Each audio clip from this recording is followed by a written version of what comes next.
And if that all worked out, we should be live.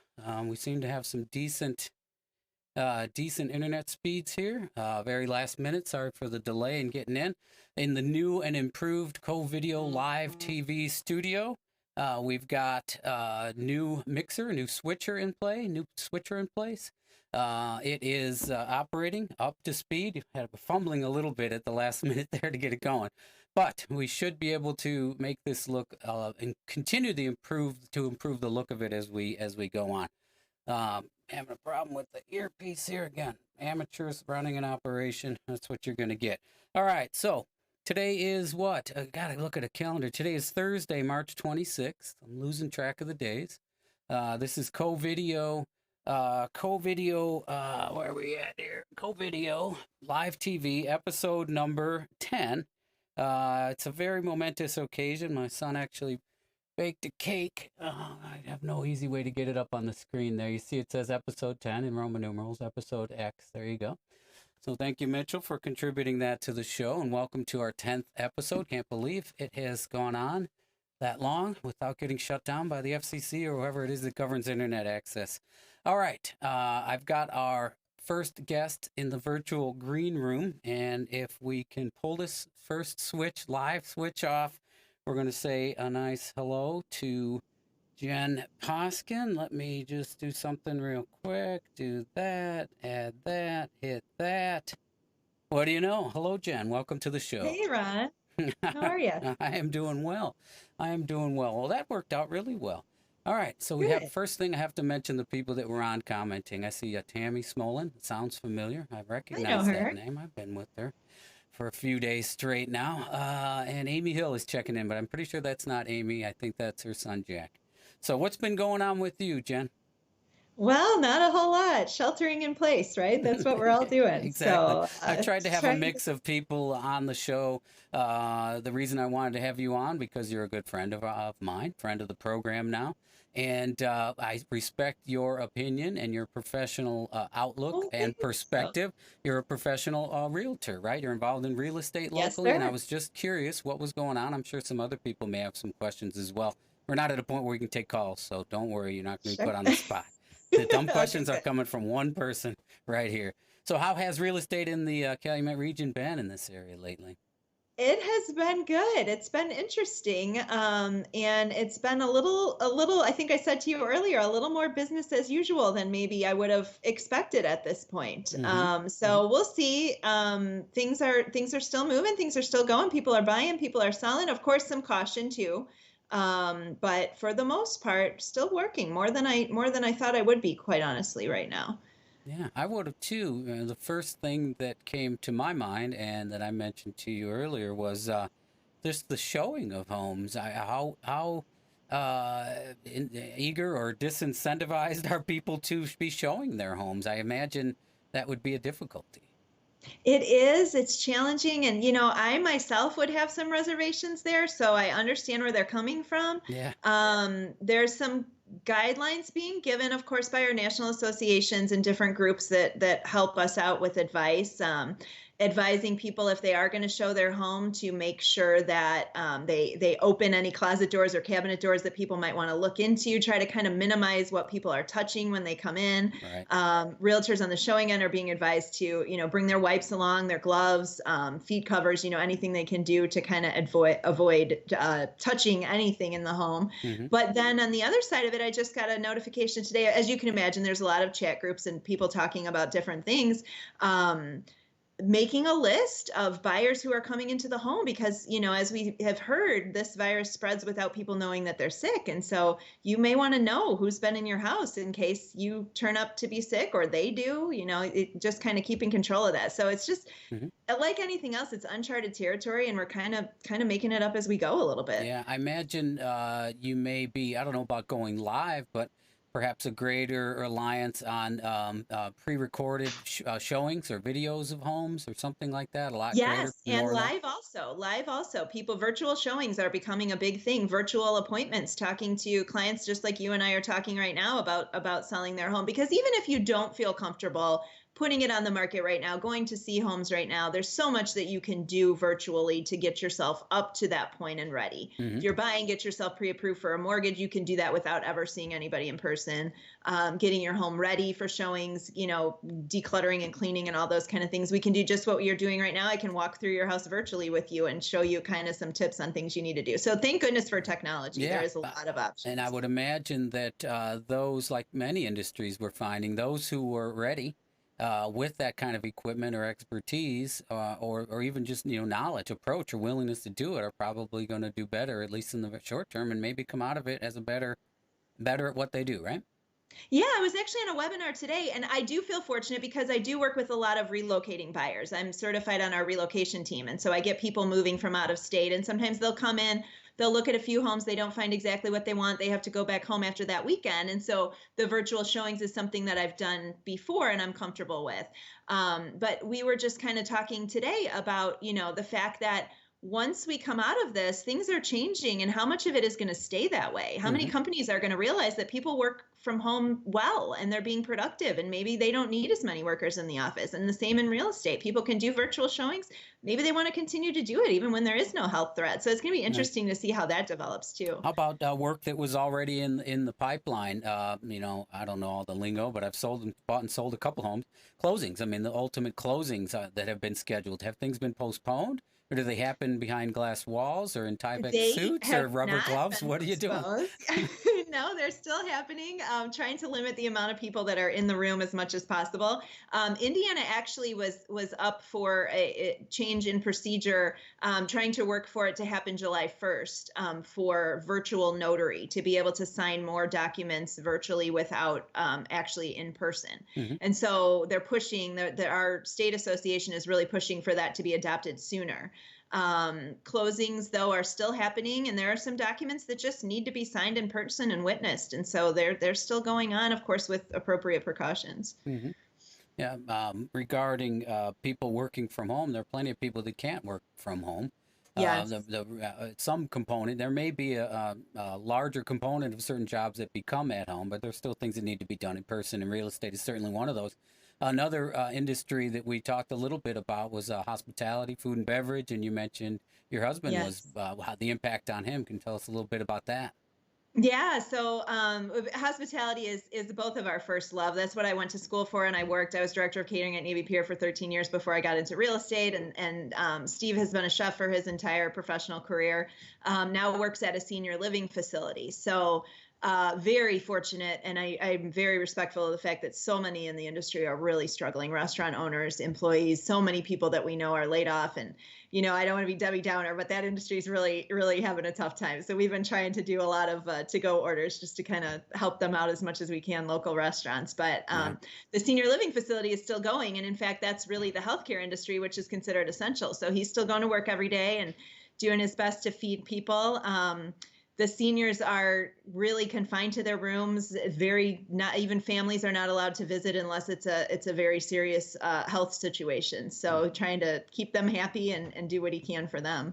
I wonder if they're as dependent on the technology as the younger kids are, because without the internet, I think there would be a lot of there would be some violence occurring inside of homes, I'm sure. Yeah, I agree. So, I think some of that generation is really tech savvy, and some, of course, is not. But learning it as quickly as they can. I think trying to see their grandkids, and that's really the only option that they have right now. So I saw they did a cute post the other day. They had a whiteboard, and they would take pictures of the seniors with a message to their family. They could write out whatever they wanted to say to their family, and then they posted it on their Facebook page. So that was cute. So using technology kind of for them on their behalf. cool. Well, we talked a lot about other people's homes, the buying and the selling of them, and others living Yeah.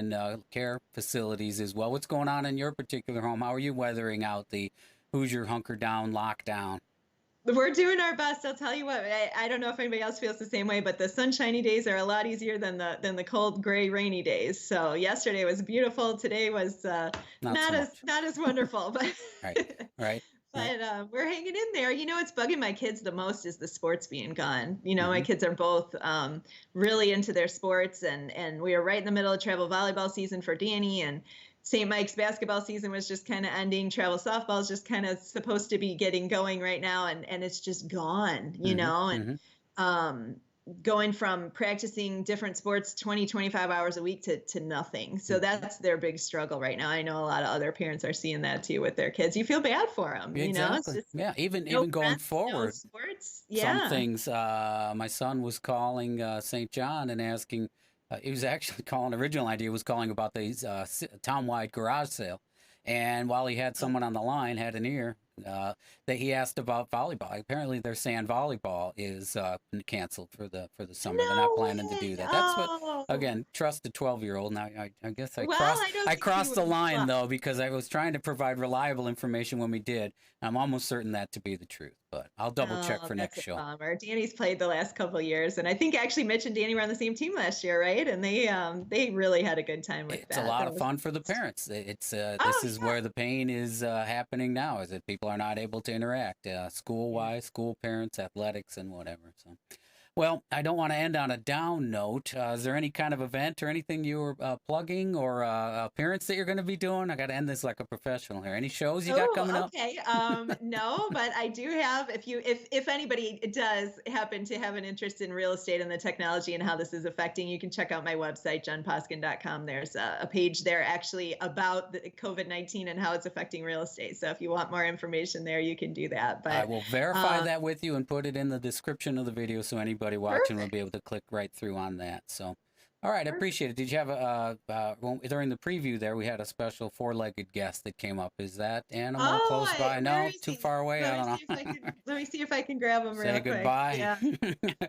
Hello? Stay safe out there, everybody. It's good to see my friends this way if I can't see them any other way. And I think that once this is all over, we're gonna get through this and we're gonna really appreciate each other even more. And Amen. here's some love from Good. me. Just in time. I was going to pull the plug. All right, All Jen, it was right. good. Thanks for joining us. Thanks, Bye Ron. now. All right. We should be able to cut that. Hey, that worked perfectly. All right. I'm going to roll up the logo and then we're going to go to our second guest. So give me a minute and we will just take care of that momentarily.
One, two, three. All right. All right, we should be back. Yeah, we got good audio. That took a little bit longer than expected, but again, new equipment, trying to make things work. Able to roll the logo up there.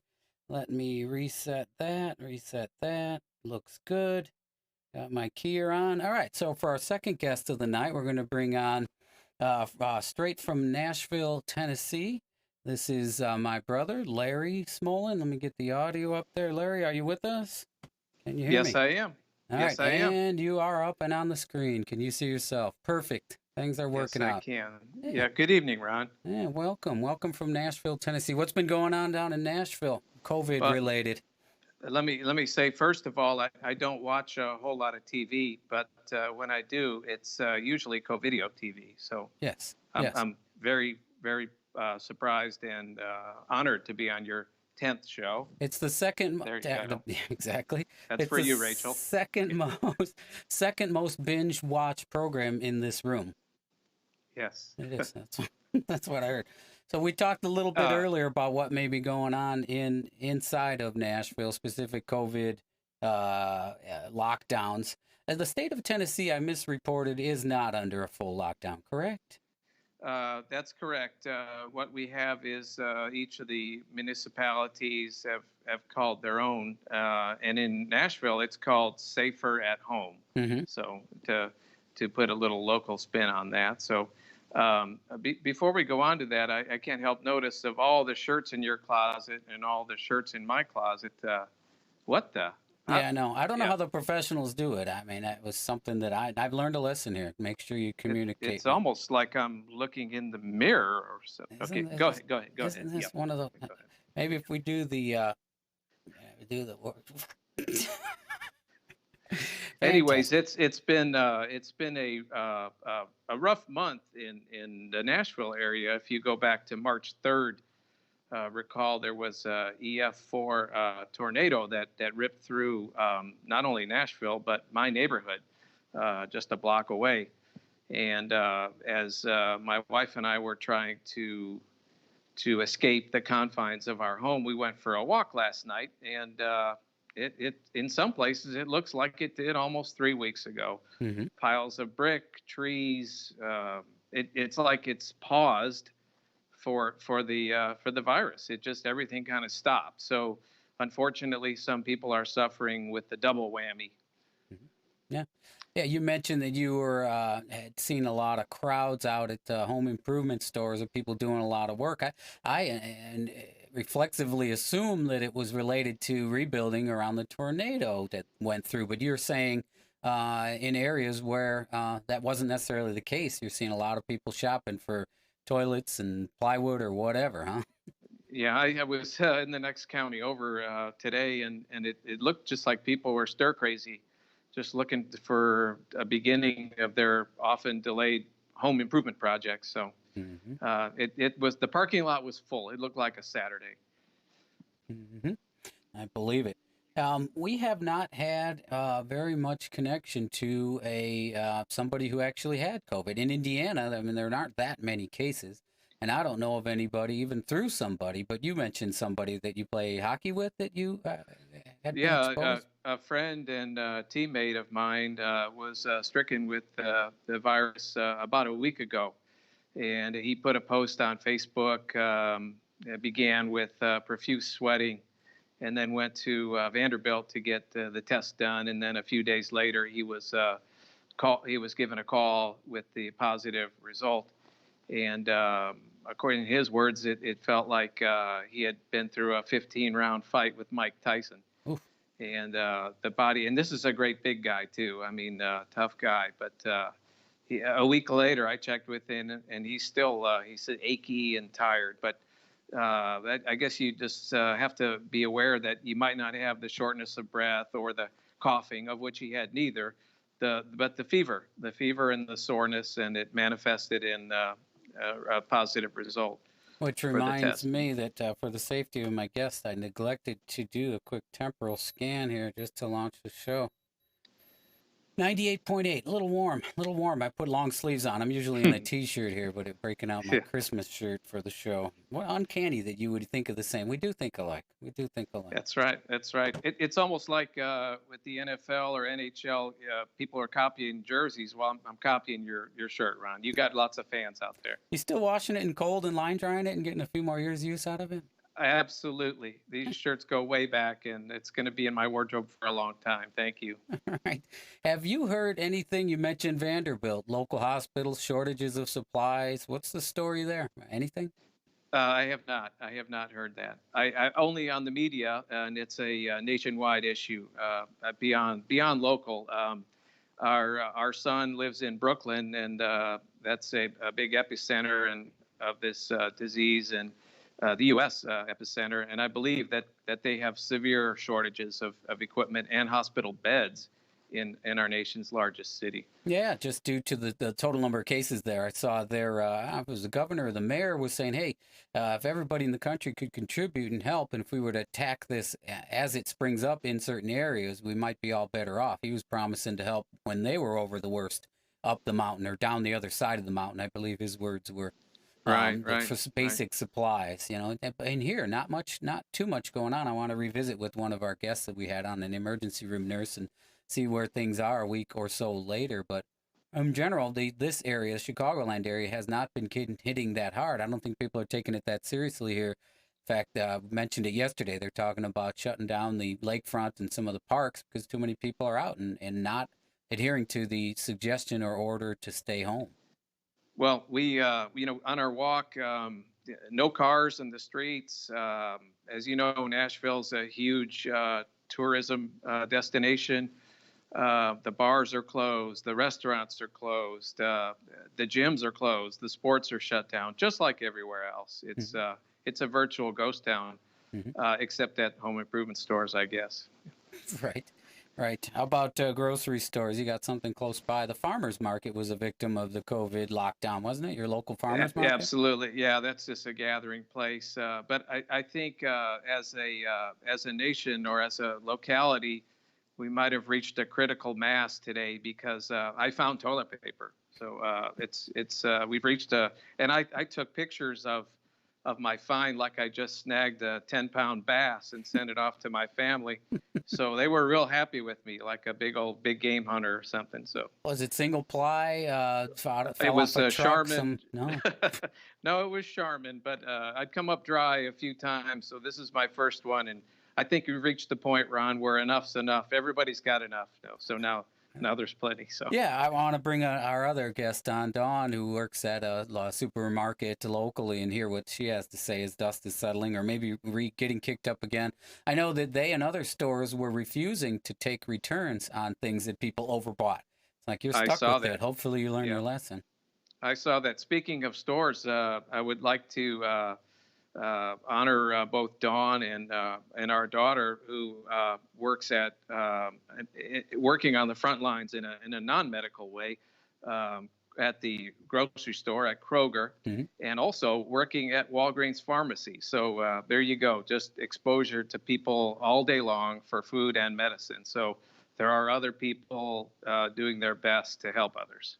What have you guys been eating there? No restaurants to go to. I know there were a lot in the area you used to like to frequent. Are you doing carry out? You cooking at home more? What keeps you full?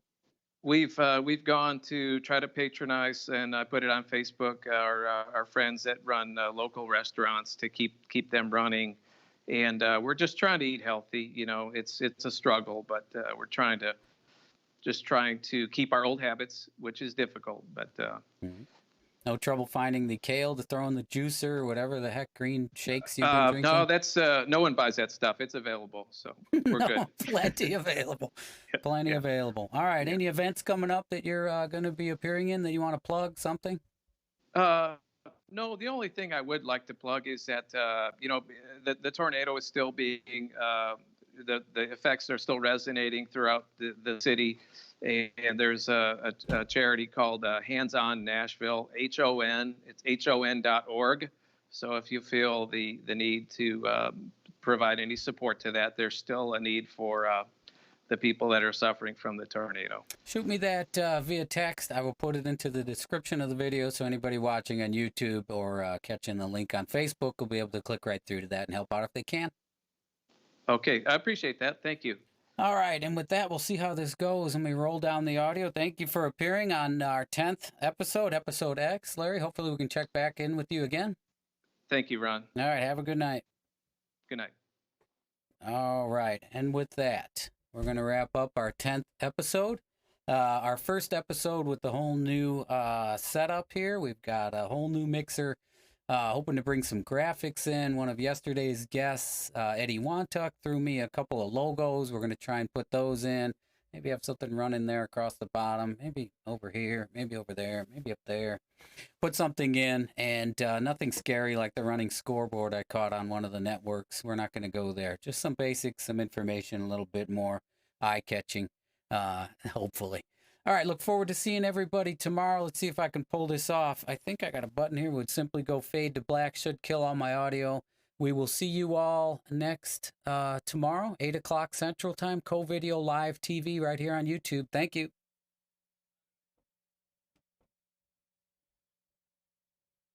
Check, check, check.